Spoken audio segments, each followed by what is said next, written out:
嗨，大家好，我是躺平叔，今天是2026年6月23号。这一期咱们繼續聊聊恆大清盤，聊聊中國的房地產。今天我們首先聊的是王石，王石又搞了一個大動作，這叫樹欲靜而風不止。王石搞了個什麼大動作呢？根據媒體報道，王石已向深圳公安報案。我看王石自己的微博也發了，王石稱網絡誹謗致授信暫緩，合作終止。6月22日，王石在社交平台轉發律師貼文，透露其已於6月8日通過信訪向中央網信辦遞交關於王石遭受規模化網絡誹謗，懇請依托清朗專項行動整治侵權信息的情況反映函。文件6月9日已簽收。也就是王石這麼大的一個人物，這麼大一名人，明星光環，他也要通過這種上訪信訪，給那個網信辦通過信訪的方式把信寄給他，掛號。文件6月8號寄的，6月9號簽收之後，他的律師在網上就公布了，然後王石就轉發這個那個反映函，指出大規模惡意造謠輿情已造成金融授信暫緩，企業骨幹離職，合作終止，經營受損，海內外傳播，損害聲譽等重大損失。王石同步還向深圳的公安報案，向鹽田法院提起名譽權民事訴訟與誹謗刑事自訴，案件均已立案。也就是王石是多條渠道同時，這就是維權。王石說種種的誹謗導致什麼？導致他後面不是創業嗎？創業他的公司骨幹離職，一看你都是這樣的人了，誰還跟着你後面幹？動不動就被抓起來了。還有這個關鍵，很多合作夥伴、金融機構對他的授信本來要貸款的，一聽說你不貸款了，對金融授信暫緩，企業骨幹離職，合作終止，就不僅造成身心這種傷害，還造成經濟上的損失，還有聲譽上的損失。今天媒體都在報，鳳凰網財經他報道。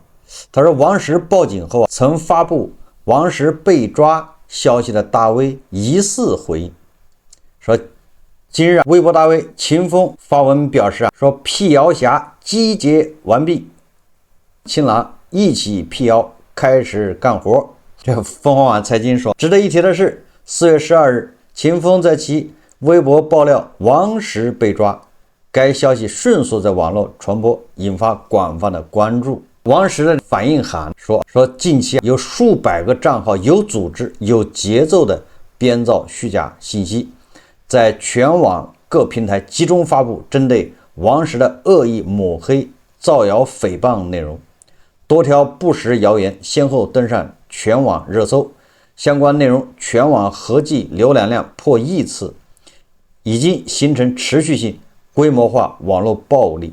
該惡意輿情已經造成重大的實際損害，多家合作金融機構暫緩對王石及關聯企業的授信審批，企業多名核心骨幹紛紛離職，長期深度合作的商業夥伴也緊急終止商務磋商，企業的正常經營已經遭到了嚴重衝擊，甚至部分虛假信息被境外媒體援引轉載，致使王石商業信譽、社會評價遭受嚴重貶損，相關負面影響正在持續蔓延，經濟損失不斷擴大。怎麼說？咱們繼續評論一下。首先王石作為一個名人，田朴珺又是曾經是明星是吧？娛樂圈，他們兩人在一起，那一舉一動本來就有流量，本來有流量那就有評論，有評論就有正面的，就有負面的，這個很正常。要平常心看待，這是第一個。何況王石他這就是企業家，光環非常多，他就有流量，他就是公眾人物啊，那肯定會有評論，這是第一個。第二個什麼？那這個評論和惡意造謠這是兩碼事。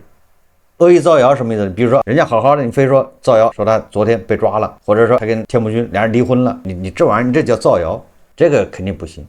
造謠和評論這是兩碼事，評論就是就事論事，媒體報道的，你聊幾句沒毛病。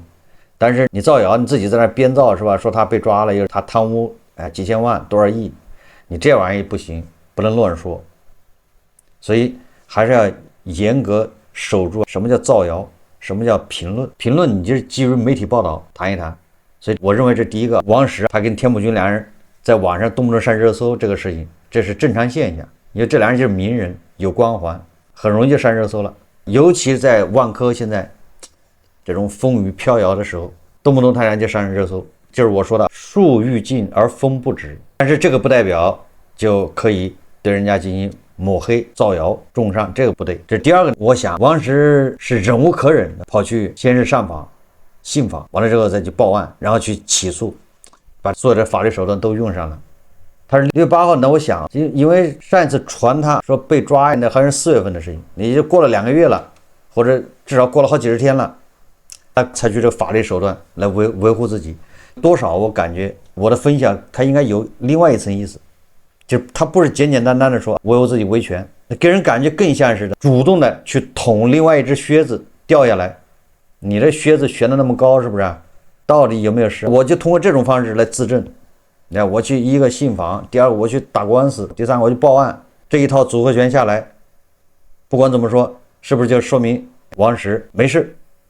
大家不用擔心，不要天天推測疑神疑鬼的，是不是這意思？就是那只靴子總是不要了，我就捅2下，看他能不能掉下來。我個人認為他是有這個目的在裡面的。吃瓜群眾實際上不在乎這些，他跟田朴珺之間到底什麼情況，離沒離，還是怎麼繼續恩愛，他這個萬科到底怎麼着了？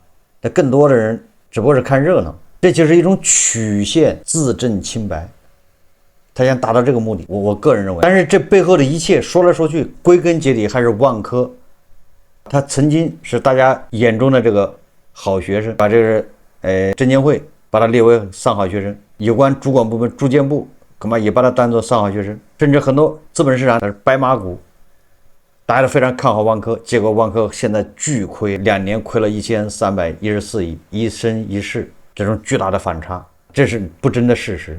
股價從30多最高，現在跌到3塊，這也是不爭的事實。現在遇到各種違約，這債券還不上，這個要延期等等。那最蹊蹺的是不是？那應該是8年前或者9年前的那場野蠻人之爭。姚老板姚振華要來入主萬科，要當大股東，對吧？這個時候萬科的管理層，那個時候大股東是華潤，深圳華潤，應該是吧？華潤也是國企央企，但是管理層是王石。那後來為什麼就讓深圳地鐵進來了，而不讓姚振華進來？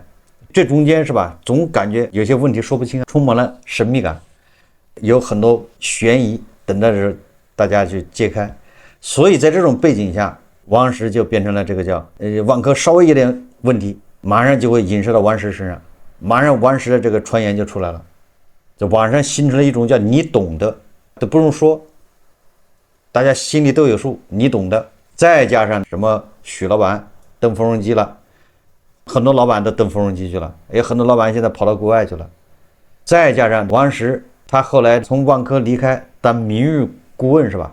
名譽董事長，年薪1000萬，像這些事情它交織在一起，讓這個事情變得更加複雜。那吃瓜群眾他總是這個玩意兒就有流量，大家願意去聊這個事情，所以我認為應該是王石採取了一種叫自證清白的一個辦法。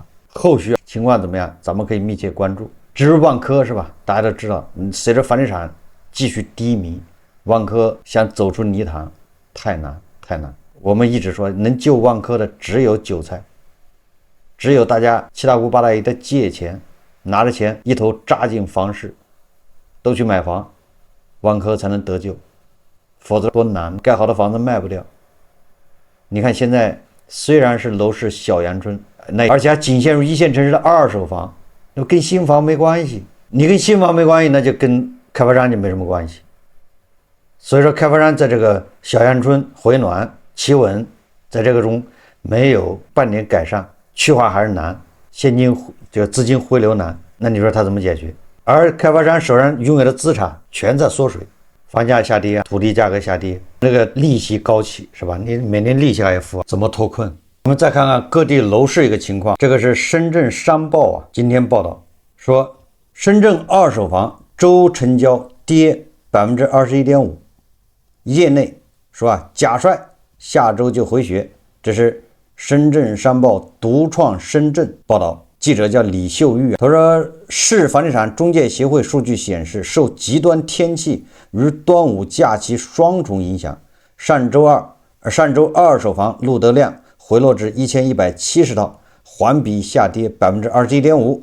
深房中協認為，上周市場回落屬階段性擾動，而非趨勢性反轉。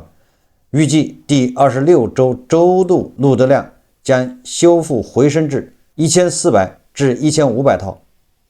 6月全月錄得量在5700至6000套之間，市場維持高位溫和調整格局不變。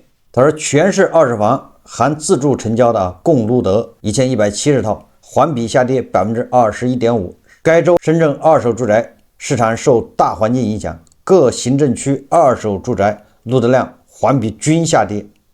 從總量看，龍崗區、南山區、福田區、羅湖區成交排在前4，仍是市場成交的主力。從環比跌幅來看，南山區、宝安區、龙华區3區跌幅相对較小，表現出更強的抗跌韌性，而外圍區域在整體調整期波動更為明顯。從月度数据來看，截至21日6月份，全市二手房累計錄得4216套，二手住宅錄得3845套，環比5月同期分別下跌 13.1% 和 13.4%， 但同比去年分別漲 10.1% 和 10.1%。這表明儘管市場進入階段性調整期，但整體成交水平仍優於去年同期，市場內生需求並未消失。業內人士認為，市場高位溫和調整的格局未變。隨着端午前暴雨天氣的收場，端午假期期間头部機構數據較為亮眼。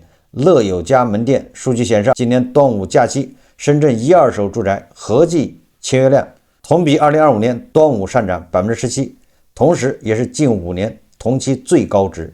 其中一手住宅上漲 9%， 二手住宅上漲 21%。 樂友家研究中心的相關負責人介紹，6月行情的持續活躍為下半年樓市繼續能量。深圳樓市正從修復期逐漸走向活躍期。深房中協預測，隨着端午假期及極端天氣影響消退，第26周周度錄得量有望出現修復性回升，大概率重回1400到1500套区間。什麼意思？總之，也就是深圳二手房涨不动了，高位震盪，就这意思。端午節之前因為受這個暴雨天氣影響，二手房成交環比跌了 21%。 那不光是深圳，我們再看看這個杭州，過氣網紅城市杭州，這個是中指研究院6月19號報道的。他說超300億資金湧入千萬級住宅。2026年，杭州迎來豪宅大年。杭州二手豪宅與大平層雙雙收縮，新房佔比近80%。中指研究院監測數據顯示，他說2026年前5個月，杭州新房與二手豪宅走勢截然不同，一增一減，差距持續拉大。千萬級二手住宅同期成交僅多少套他沒寫，反正是同比減少 54%， 體量不足新房的1/4。即使2026年1到5月整體二手房衝高，增量也主要集中在200萬以下剛需盤，千萬級以上的佔比反而下滑，2000萬以上二手住宅不足30套。核心區高端次新房掛牌極少，買家只能轉向新房。千萬級商業大平層同期減少134套，同比減少 31%， 其中總價2000萬以上也僅30套左右。住宅限價取消後，大平層產品為劣勢凸顯，二手折價案例增多，份額持續萎縮。當前杭州高端市場已形成清晰的分層體系，總價越高，市場邏輯越獨立。1000到2000萬靠流速，2000萬到3000萬拼產品，3000萬到5000萬毛預期，5000萬以上賣稀缺。最後，中指研究院說，他說2020年杭州千萬級住宅市场熱度真實，但不可外推為整體復甦。也就是說，千萬級市場新房還是比較熱的，但是不能說是杭州的樓市就復甦了。這是中指研究院結論。他說市場正處於稀缺性博弈的階段，核心低密就是低密度的核心圈的这房子与一線江景率先獲得價格支撐，而3000萬以上總價段的承接力仍有待驗證。下半年6小龍全部首開後的去化變化，將是檢驗真實購買力的關鍵窗口。長期看，高端市場的可持續性取決於宏觀環境變化以及核心區土地供應的節奏。而這個6小龍指的是什麼呢？所謂的6小龍指的是2025年至2026年初濱江、綠城、中海、建發等頭部房企精準卡位，叫錢江世紀城、濱江區政府、西溪濕地、武陵等頂流地段6盤入市，時間高度重疊。哪6個盤呢？叫4月萬朝九序、奧印世紀、西湖雲莊；5月什麼濱杭傳奇府、奧印世紀；6月望天驥，也就是這6個樓盤都是高端的，叫6小龍。這種集中供應非但沒有造成內卷，反而因板塊聯動吸引了更高密度的目標客群。據統計，僅萬朝九序、奧印世紀、西湖雲莊3個項目就貢獻了4到5月千萬級新房成交額的 36%。 好了，這個就是中指研究院公布的杭州二手豪宅與大平層雙雙收縮，新房佔比近80%。這講的什麼意思？這個就是我們的觀點，越是貴的房子，就是好房子、大平層、豪宅，買房都願意買新房，不願意買二手的。所以你就看到上海的那個30萬一平的2個億一套的那房子，一開盤就沒了，你去排隊你都不夠格，把這個驗資啊、驗牌就秒光搶完了。但是同時的二手豪宅也賣不動，沒人要。媒體很多報道，對不對？那這種上海的二手別墅啊，掛了2年都賣不掉，你一再降再降，一降再降，大平層也一樣，二手你就賣不掉。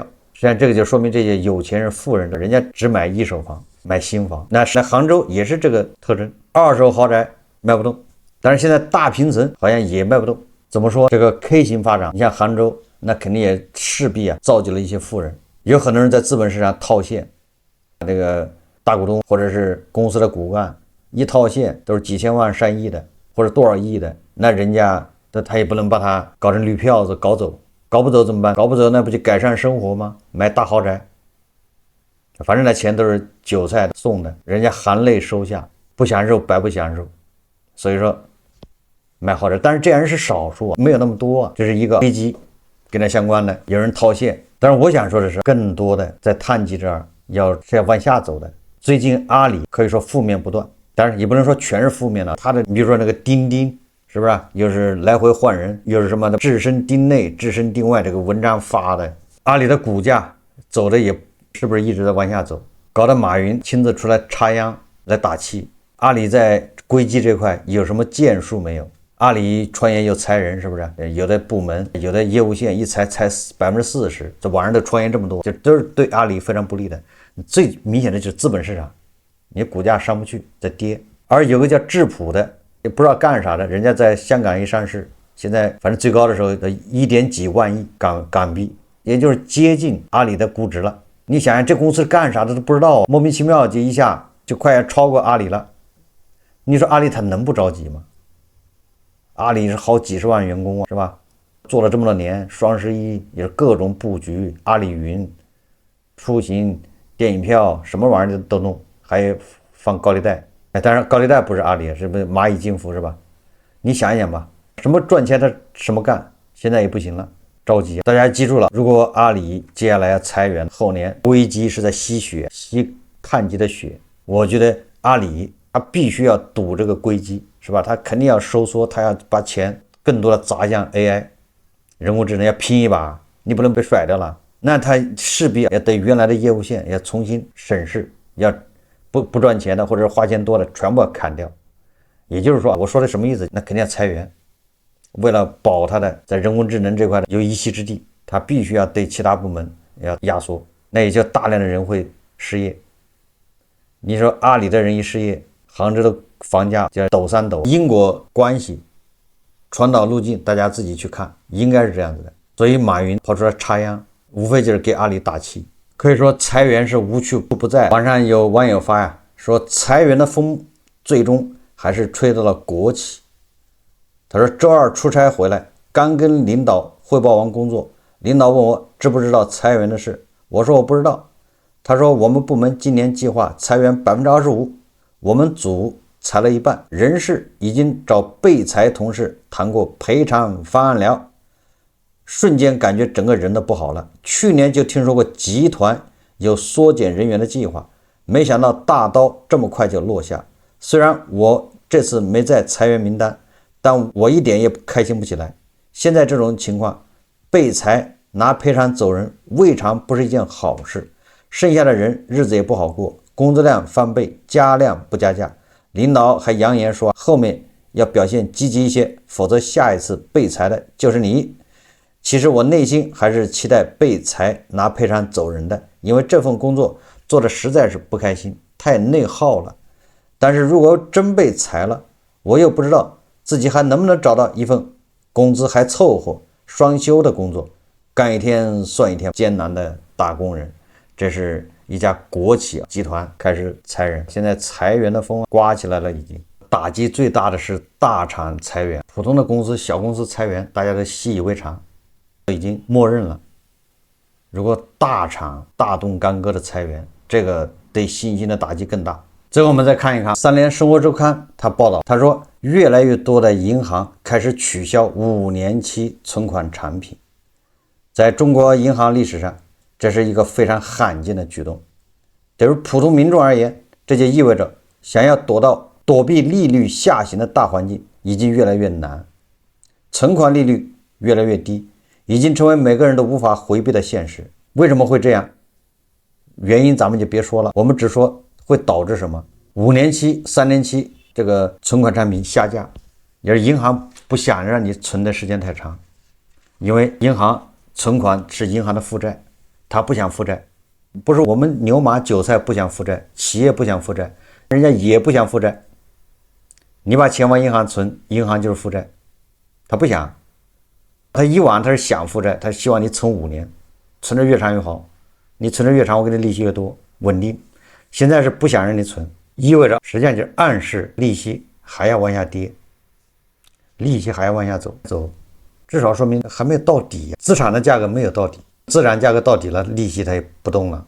有效需求不足，企業不願意借錢投資，居民不願意借錢消費，所以銀行它就不願意要居民的存款，銀行不願意借錢，那麼央行只能持續降息刺激需求。日本1990年代以後走過同樣的路，最終日本是零利率甚至是負利率。日本現在我記得去年吧，按揭貸款還是1%以下，0點幾，那我們現在按揭貸款還是3%、3.1%呢，大家想一想還有多大的空間。好，我們這期節目就聊到這裡，感謝大家收看。如果喜歡我的節目，歡迎訂閱、評論、點讚，謝謝大家。